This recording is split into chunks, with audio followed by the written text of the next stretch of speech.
Rikaka? Oh, okay. Hello. Kalem Lami Kevin.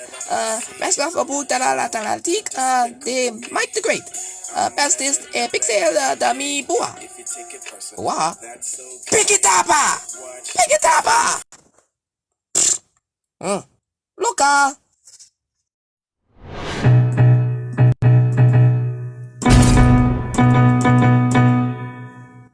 Hey, what's up, guys? Welcome back to the channel. This is Mike the Great here, and today is going to be a ranking of all 5 Despicable Me and Minions movies ranked. And today, here with me is Kevin.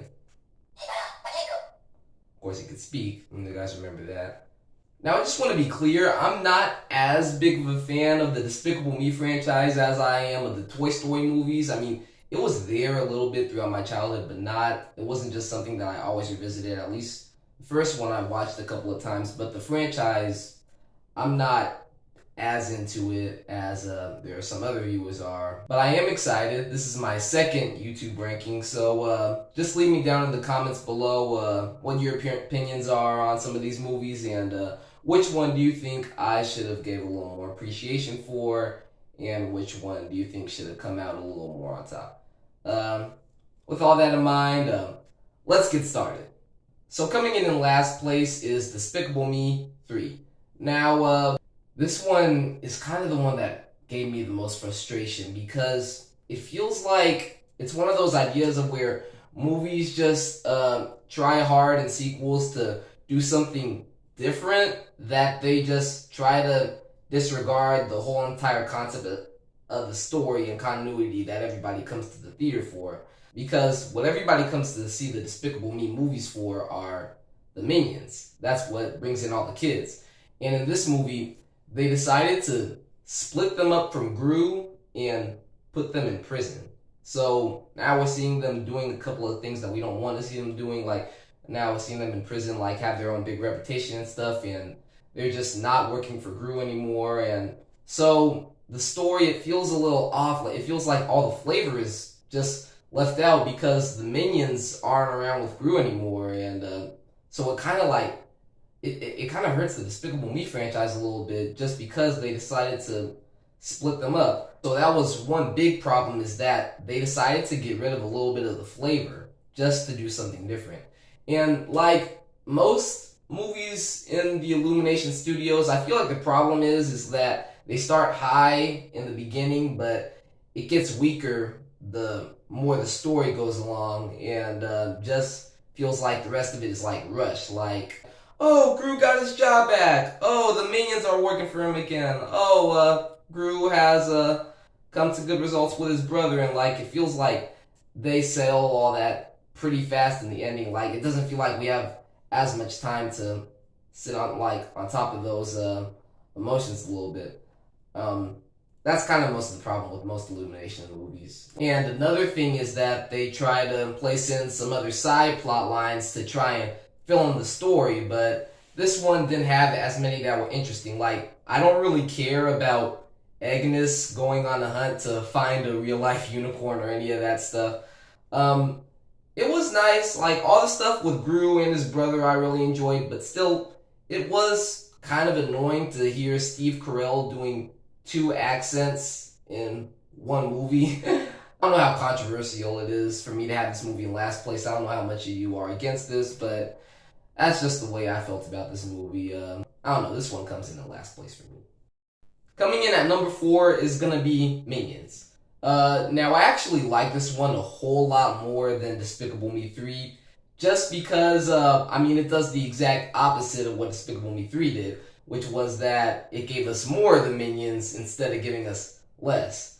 It was just interesting to see the Minions in the upfront role, and just seeing them going on their little adventure, but just taking Gru and a couple of these other characters out of the mix, and just adding a couple of these nice different layers of humor, and just showing this little fun adventure and the origins of them and how they came into Gru's hands, and like what was going on with them trying to find a new boss, and just how they came into the world. That stuff I actually pretty enjoyed. Like enjoyed a little of that when I first saw it in the theater. Now, the big problem with this movie is that it feels a bit like a cash grab. Mostly because of the title characters. Because the minions are more meant as a little bit of frosting and flavor added to the Despicable Me franchise, the Despicable Me movies. And putting them up front feels like you're just eating a little of the icing without the cake. So most of the movie feels like the minions doing their usual shenanigans and all that stuff, and almost without any context.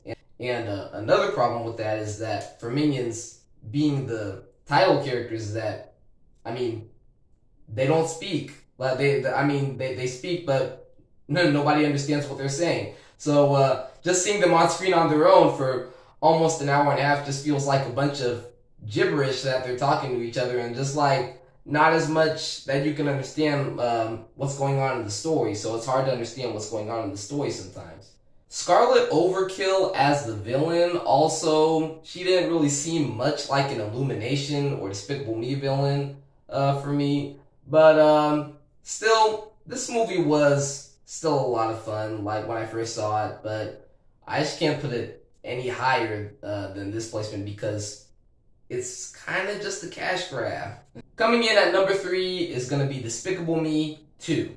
Now, this movie just does what a lot of great sequels are supposed to do, which is that it gives me a lot more of what I loved from the first movie. So we get a little bit more minions and shenanigans. We get a little bit more pop music from Pharrell Williams. In fact, this movie actually gave me my favorite Pharrell Williams song, "Happy," which is pretty catchy. Like as Gru is like dancing around listening to that, but it also adds some like nice, interesting new layers to Gru's character. Like now we're seeing him on the side of good, and they gave him a love interest, which all that is pretty nice. Just seeing him in this different stage of life, whereas he was a villain in the first movie, trying to connect to these little girls, and now just throw in Lucy and all that stuff in there, and then it just adds in this whole other character arc for him. And out of all 3 of the Despicable Me movies, I feel like this one gave us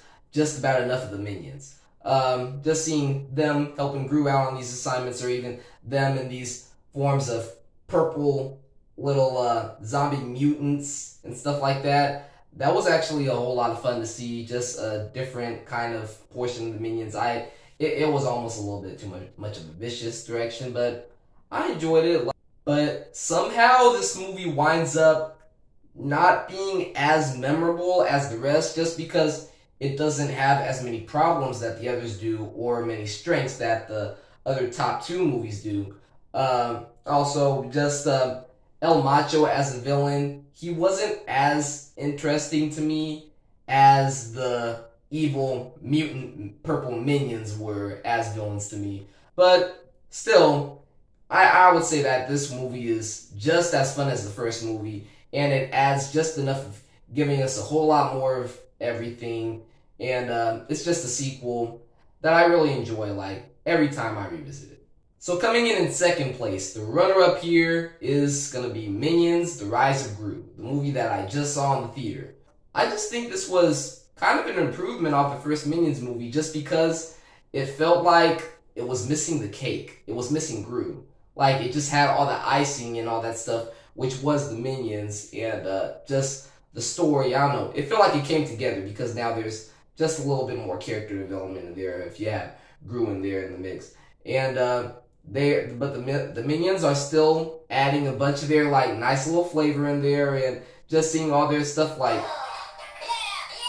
them on an airplane, and them just learning karate and all that stuff. Just pretty hilarious things to see in there. And I feel like this movie does the best job with that relationship between Gru and the Minions. Just establishing that little relationship. The first movie was based off his relationship with the girls. The second was him with Lucy, and the third one was him establishing his relationship with his brother.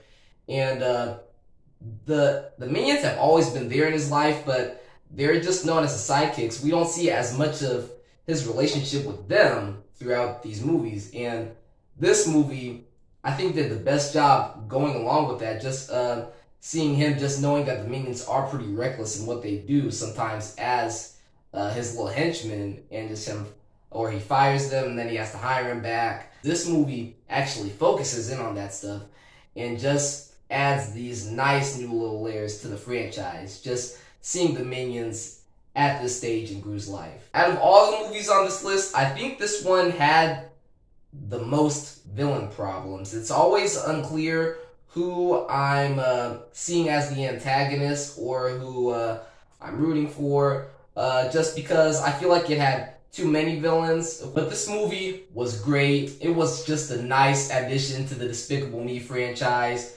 Nice return coming off of the first Minions movie. So it certainly is number 2 on this list. Definitely coming in first place, I'm gonna go with the original Despicable Me. This movie just came out the year where I was just at the high point of just seeing animated movies in the theater. I saw Tangled, Toy Story 3, Megamind, How to Train Your Dragon, and one of those movies was Despicable Me. And so this movie, I had a pretty fun time when I first saw it, and I watched it on repeat just a couple of times. Just mostly because this movie just brings in a nice little concept of just this villain that learns a little bit of that side of good just by coming into this family. And just whereas he starts off just seeing these girls as the key to his next plan, and the more he like connects to them, he starts to grow into this little family and these little relationship dynamics. And it's also responsible for setting the tone of Illumination's movies, bringing in pop music and this whole concept. So it brought us in Pharrell Williams to do all the music, which him as a songwriter throughout the Illumination films is just so influential, just setting up their own style, how they do the movies, and he also has a nice singing voice. And it's just fun as a supervillain movie. Just with these supervillains like having these little schemes of things like stealing the moon or stealing a pyramid. It's just like these guys in competition. It's just nice. And I really enjoyed Vector as the villain. He was just like had a nice little personality to him. And you also got to talk about Gru himself as the character. Steve Carell just did a great job voicing this supervillain like guy and doing this little accent, adding this nice new kind of character like for the studio. But what really gives this movie its creativity are the minions. These characters are just so iconic in the movie studio just because all the humor that they give us, all their little vibes, just listening to their little set of combined language, the way they speak, and the way they interact with each other. They were just hilarious. So it gave us the Minions, it gave us Gru, and I was the perfect age to see it in the theater when I first watched it. It certainly comes in at number 1. So that's my ranking of the Despicable Me movies. I'm not too much of a fan of the Illumination movies, but the Despicable Me / Minions movies are probably the exception. If you like this ranking, be sure to check out, I also ranked the Toy Story movies, so you can check that out on my channel. And just thank you so much for watching, and if you like this video, make sure to like and subscribe also, and just come back to my channel and also throw out a couple of other recommended rankings of animated movies. And I will see you later. Say goodbye, Kevin.